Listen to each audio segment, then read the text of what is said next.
imagine the surprise and delight of your students when you unveil a bush that appears to be glowing and burning without being consumed, just as Moses would have witnessed in the wilderness as he was tending the flocks of his father-in-law, Jethro. The secret to this bush is an electric cauldron light with a silk flame. These are readily available online, but around Halloween, you might even find them in stores.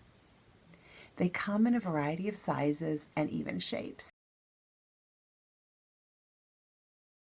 The bush itself is made with chicken wire and ivy garlands, and you will see in this short video how simple this transformation process truly is. The silks can be fragile, so if they're velcroed to the base, it is a good idea to remove them as you prepare to make your burning bush. Wrap the chicken wire around the perimeter of the cauldron. Make sure to give yourself some extra length, especially if you want a particularly bushy bush. Cut the wire and then fit the bottom edge of the wire inside the cauldron base. Once you're happy with the fit, bend the wires up and down the edge to secure it. Take some time to push and pull the chicken wire into a shape of your choice. Pushing down the wire allows you to create some width, but not a lot of height, or you might prefer tall and skinny. It's really up to you.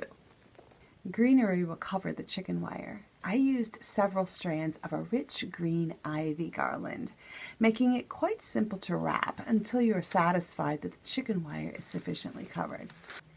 Now is the time to return your silk flames to ensure that the light of the flame will peek through your leaves. I have found it helpful to place a mark on the cauldron where the power switch is located, since it can be difficult to find through the dense greenery.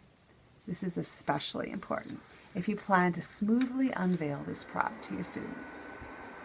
This is Becky from Experience the Bible Creatively, reminding you that props are always better than paper.